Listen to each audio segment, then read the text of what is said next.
Robinhood just delisted 3 cryptocurrency coins, and they are bleeding bad. You might need to update your portfolio now. This is Around the Blockchain.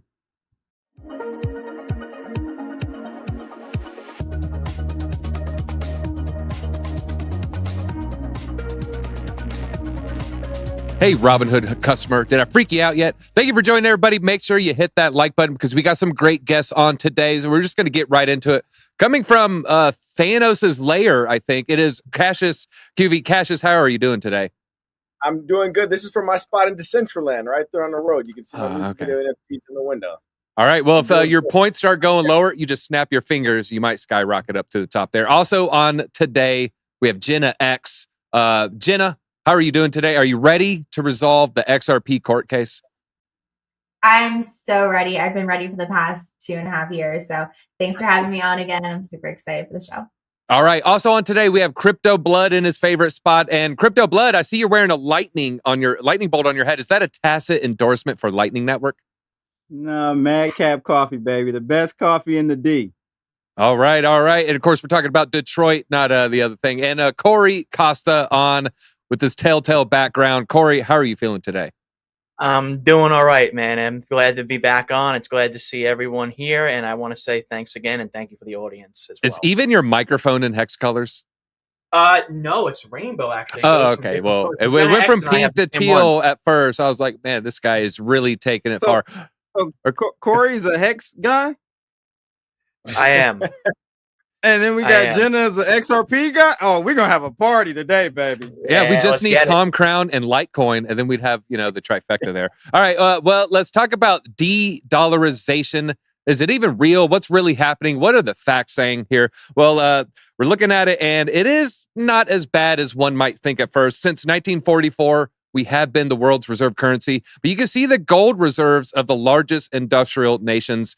United States far and above everybody else. Germany, though, not too far behind. You can see China coming in at roughly right over 1,000 metric tons.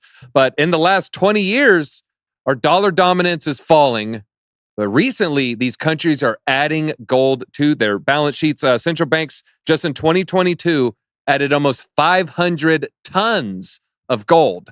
For reference, China only has about 1,000. So they have added half of China's entire reserves to their entire balance sheets there. The 3 countries that added a lot of gold and reduced their dollar amounts the most, that is the amount of dollars they have on their treasury, China, Russia, and Iran. And as of March 23, central banks had roughly $12.7 trillion US dollars on their balance sheets. Of that, we hold about half of that. So America, I think, has about 6.5 trillion there. Well, this is a crypto show. So, let me bring it back to crypto here, Corey. Corey, if we lose global currency dominance, if the American dollar loses dominance here, is this ultimately the best thing that could happen to Bitcoin? I think it really depends on the way we look at it, because when we look at Bitcoin and cryptocurrency, a lot of those assets are tied, unfortunately, to stable coins that are supposedly backed by the US dollar. So we have USDC, for example. We have USDT. A lot of these trading pairs surrounding Bitcoin and other cryptocurrencies on numerous different exchanges put us in a position where this, unfortunately, this industry is very much tied to the US dollar. And unfortunately, what we've seen with the US dollar is that this dominance, this collapse of the US dollar will also not be beneficial for Bitcoin as well, in my opinion, as a result of the fact that you have inflation. And this has been going on the collapse of the US dollar has been going on for the last 120 years. You have the Emergency Banking Act of 1933. You just talked about gold, where basically there was a forced confiscation of gold. You had basically Jekyll Island with the integration of the Federal Reserve. And now you have the BRICS alliance, where you just talked about China, Russia, and Iran, and also India. Then Nixon took the gold standard away in 1971. So now we're seeing skyrocketing inflation and the collapse of the US dollar. Now, why does this all go back to Bitcoin?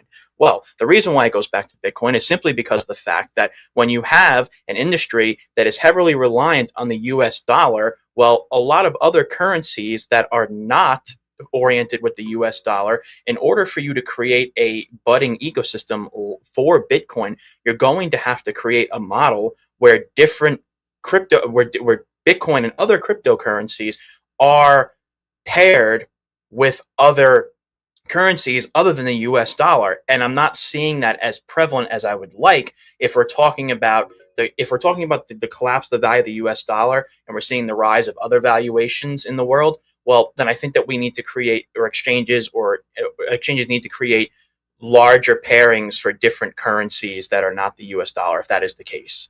All right. Good points there. Now, Crypto Blood, we've been told by Bitcoin maxis eventually we're going to see all these countries, all these private industries, they're going to adopt Bitcoin as a payment method.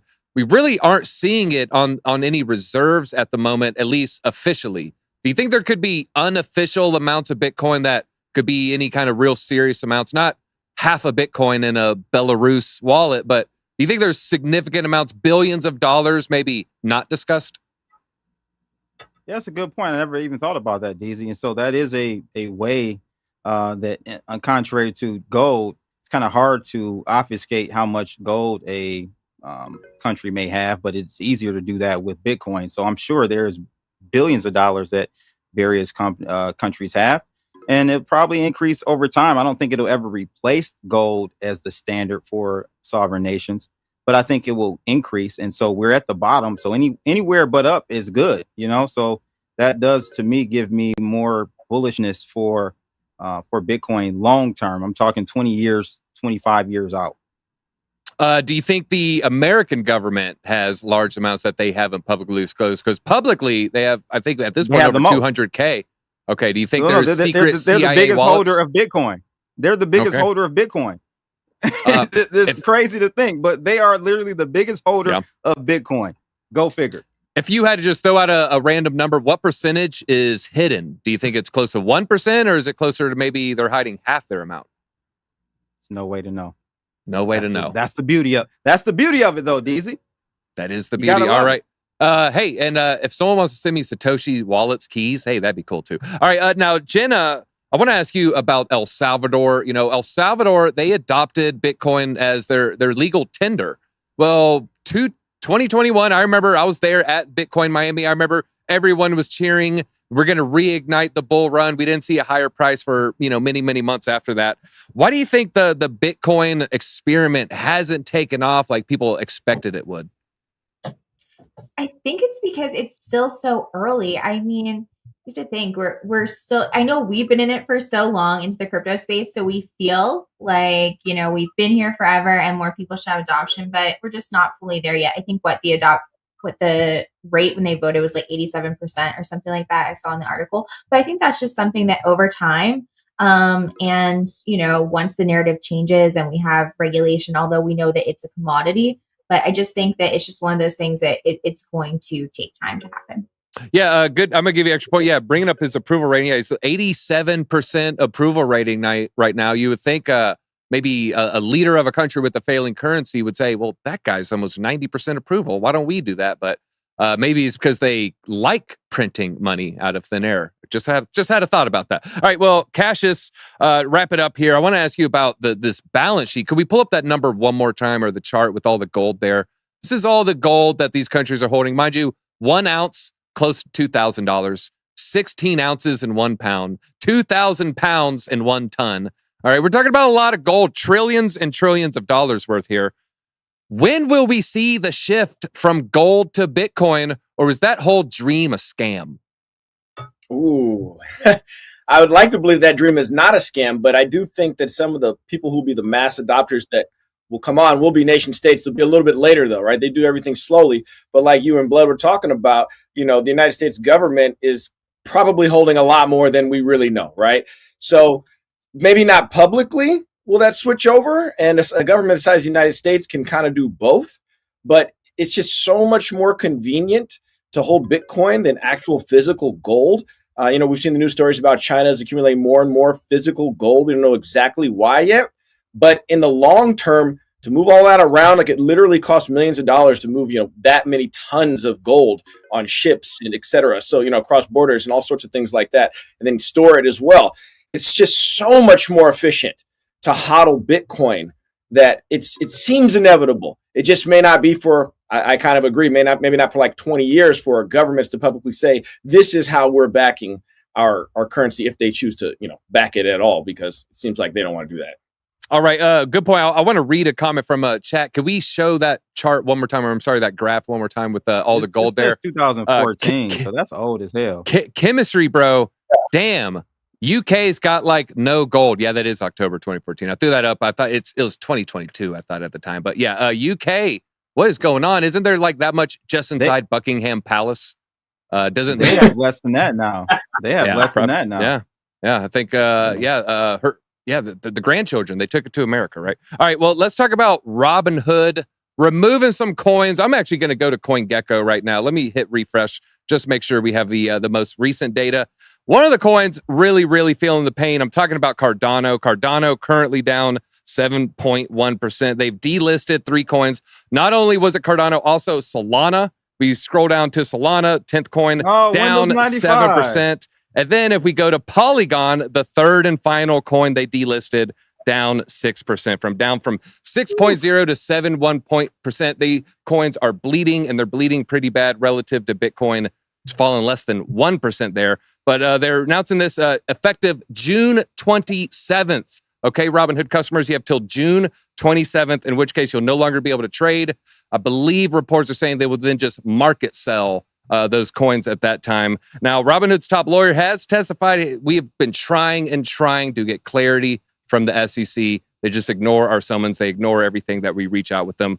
They did say, Robinhood said one of the final sticking points was the lack of registration from the issuers of the tokens. So it wasn't so much Robinhood's fault, but the token issuers were ignoring pleas from the SEC accordingly here. All right, but I want to ask you, let's see, Crypto Blood, let's get some blood analytics here. Let's get a little TA. Let's talk about some candles here. Which coin is going to feel the most pain from this? Solana, Cardano, or Polygon? Oh, that's a good one. I'm going to go with Solana because I hate it the most. Solana is Windows 95 of blockchain. Okay. They have a blue screen of death every couple of weeks. It's all VC backed. So I'm just going to go with Solana with that one. But damn, Cardano down 20% in 7 days. Yeah, they're getting shot up, man. They're getting shot up. If you would have listened to me last week, I said, I'm not a fan of the Cardano at these prices. I know it didn't have anything to do with it, but I'm going to go ahead and connect the dots and cloud up a little bit. Yeah, it was like a Biggie drive-by. They got shot up. There was some reloading. They got a drum. It was a whole thing there. Right. Now, Cassius, Robinhood, they brought in a whole lot of people in 2021. I remember just going to regular places, whether it was tax preparer, insurance, the DMV, you would hear people talking about Doge. You hear people talking about Robinhood. The next wave, the next bull cycle, given all these issues we're seeing today, are they still going to be able to onboard a new wave of fresh meat? This is actually more important than I think people might give it credit for. Robinhood in 2021 made half of their money off of crypto and half of that off Dogecoin. And I honestly believe that part of the bull run in Dogecoin, that massive run up, was because it was listed on Robinhood where a lot of cryptos were not. I don't know what or who made that deal to select Dogecoin and put it on there, but that made it accessible to so many people, new investors, new crypto investors, a lot of people who didn't know anything about it. They were able to buy Dogecoin on Robinhood. Now, you can't short on Robinhoods. All you can do is sell. You can't really drive the price down. But coins being listed on Robinhood specifically, I do think drove the purchasing of those coins. So, perhaps removing these could be a bigger deal than people might think long term. Who is going to be the platform that is, kind of driving a lot of the new customers into buying crypto? Hard to say right now. I've been telling everybody, get all your coins off of exchanges, get your funds off exchanges right now, because we see everything that's going on with the SEC coming after one exchange and then the next. I don't know what's going to happen. I got an email from Binance US last night that says they're not accepting any more USD. They tell you to take your US dollars off of Binance US. So we're kind of in some choppy waters right now for certain, but them delisting those 3 coins, I just can't see that being bullish. I think Robinhood has more importance than you might think, actually. Choppy waters like an Egyptian tourist off a beach. All right, here, maybe hopefully no one gets that reference there. All right, well, I'm looking at a lot of what's going on here. People, they're freaking out about these 3 coins. They're wondering about a domino effect. Jenna, should people worry about these coins being delisted off other platforms? Are we going to see a cascading effect with these 3 coins? Yeah, because you have to think this is a sign of what's to come for there's been like 67 cryptocurrencies that have been named as securities. But, delisting them may not actually protect them from anything because we've seen what's happened with Coinbase. They've tried to do the right thing, but they've ended up in legal trouble anyway. Literally, Gary Gensler and everyone, they are part of Operation Choke Point 2.0, which that is the federal government's plot to discourage the banks from working with crypto and make it nearly impossible for Americans to purchase them. So it doesn't matter if you try to do the right thing and you think that you are. But I know that I'm not going to be, I've really had to shuffle around and look at what cryptocurrencies I'm holding because I've learned from the XRP case for the past 2.5 years that we did not reach our all-time highs. And, I feel like it was really held back, and that was because of the case. So I think that, we're going to see these cryptocurrencies continue to decline in price. That's just my personal opinion, but I would be very, very cautious with holding them. Hey, if you want to sell me some Cardano in the 20-cent range, I'll buy it. All right. Now, Corey, we'll wrap it up here. We're bringing up some good points of how Robinhood was, onboarding a lot of people, a lot of Doge volume. But when you talk to people who've been in the space for years, that Robinhood's a dirty word. They would never consider using Robinhood due to the lack of custody and, the lack of wallet features there. Is Robinhood even relevant in the crypto space anymore?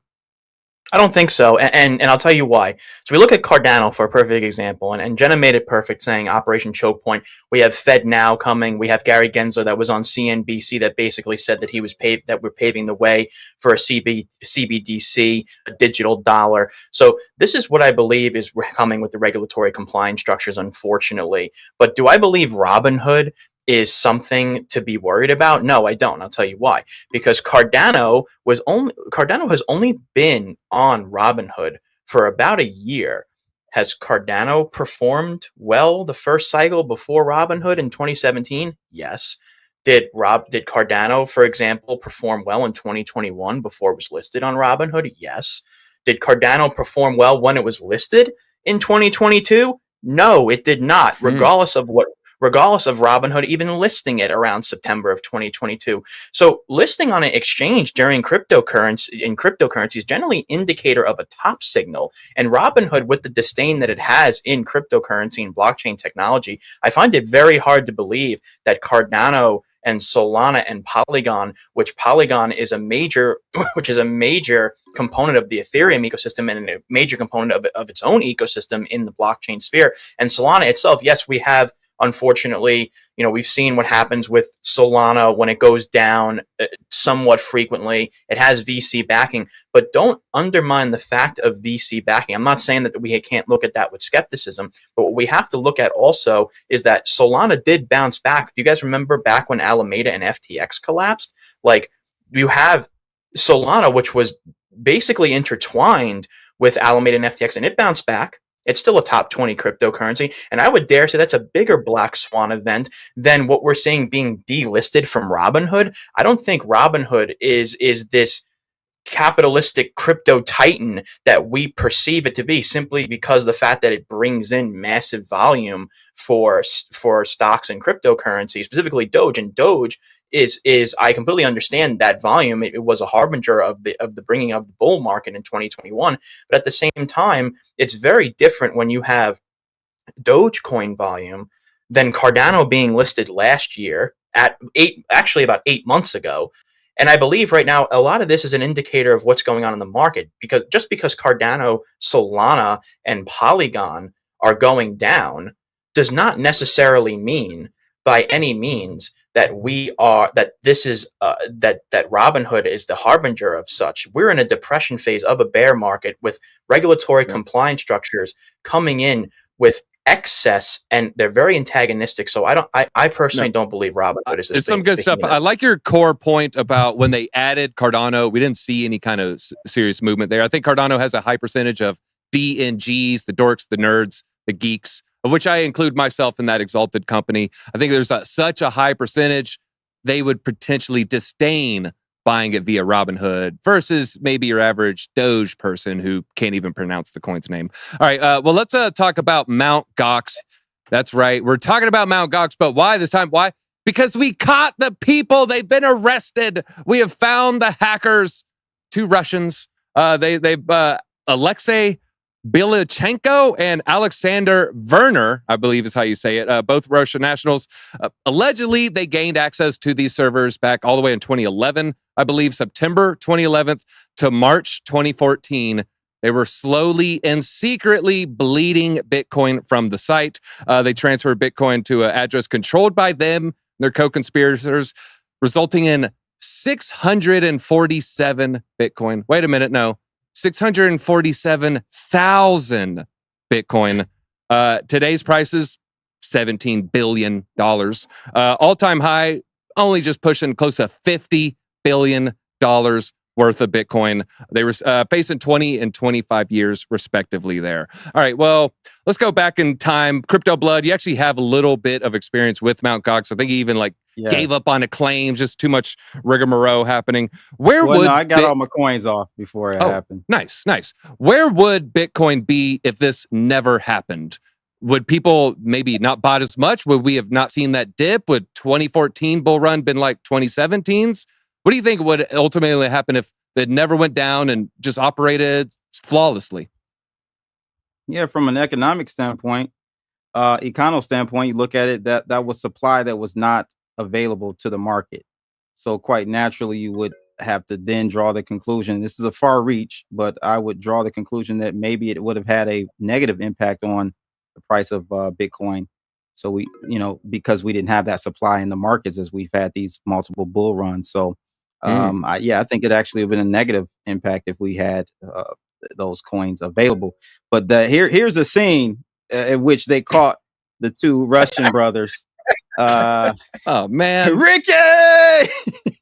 Yeah, did he? They got him. Hey, the funny thing is, I was trading on BTCE after Mt. Gox went down. Little did I know, same guy owned BTCE. Yeah. I didn't know that, man. And once you found out, you went into your living room and you just started punching the air. It's a little reference there for you folks there. All right. Now, Cassius, this has been a long time coming. There's still people waiting to get their Mt. Gox Bitcoin. We're talking about, they first stole it 2011. Okay. 12 years ago. 13 years. This is a long time ago that, they started, or will be 12 years in September. Will all bankruptcy proceedings take this long in the future? I lost 2 ETH on Celsius. Do I got to wait a decade to get my ETH back?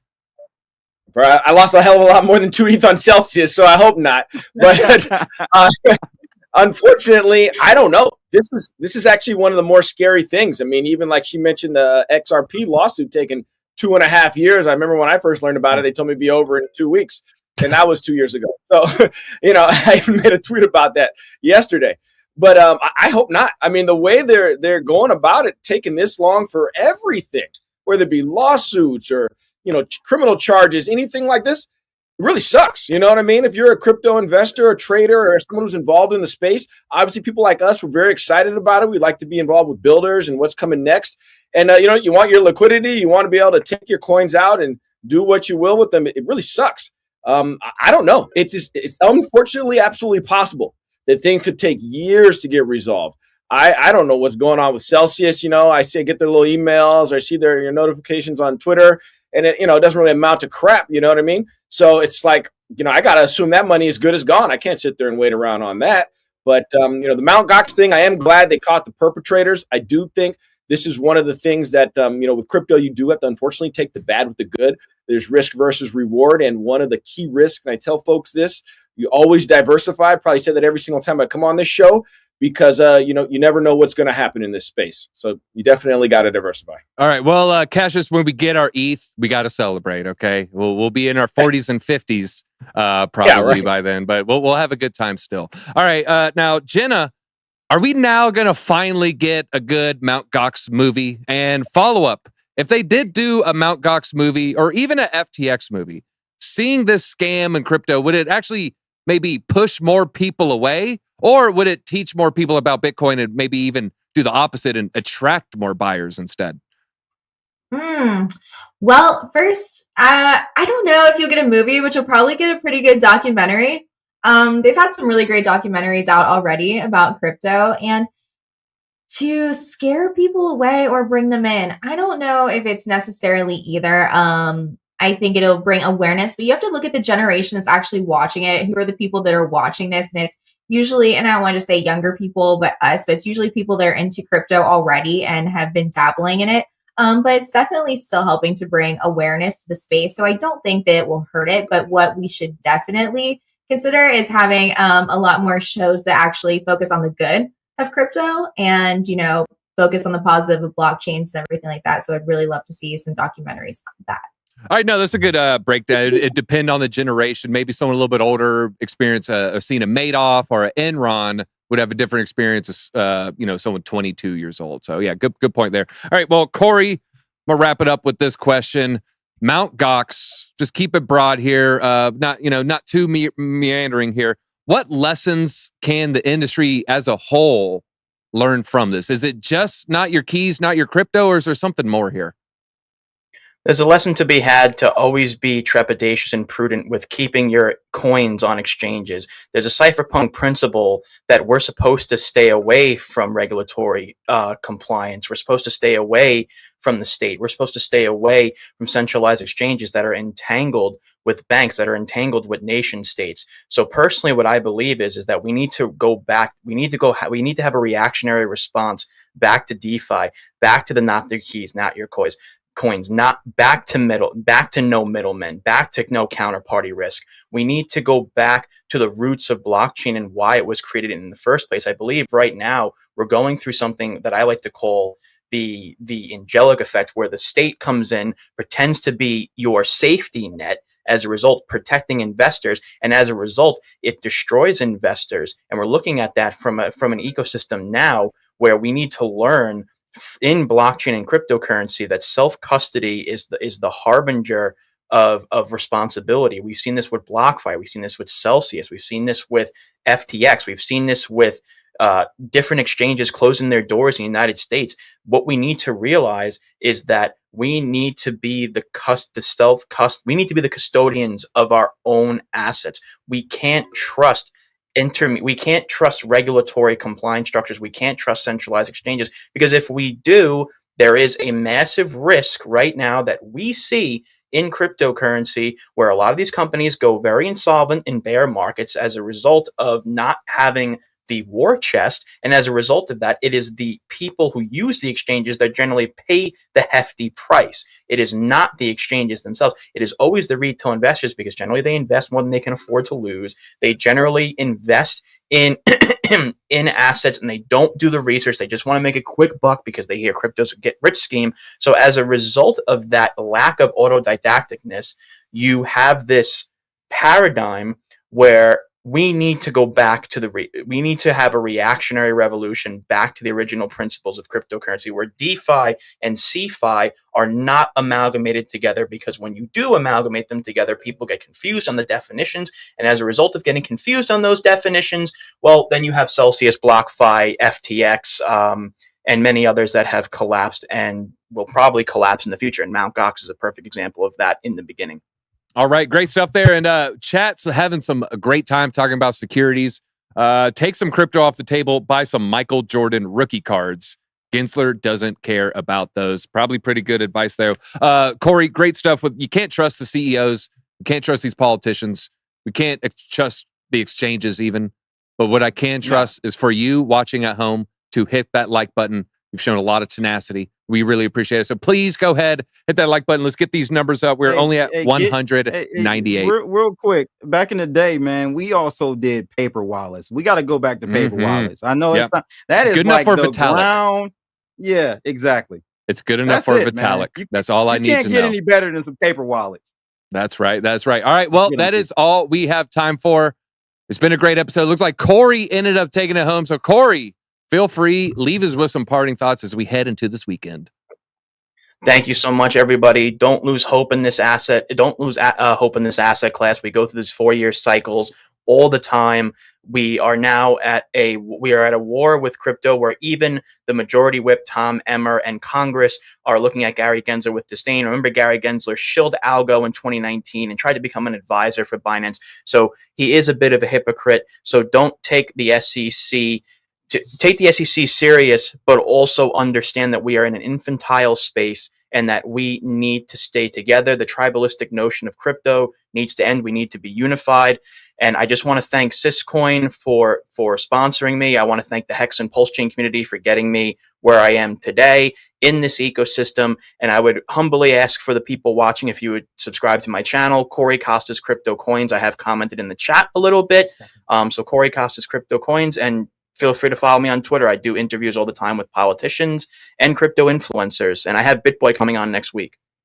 All right, great stuff, Corey. Always a great time. Make sure you hit that like button one more time. And hey, we will see you guys Monday. And don't forget, we got some morning streams coming your way, 10:30 to 11 Eastern Standard Time. It'll be just me and you. That's all we got. All right, until next time, DZ out.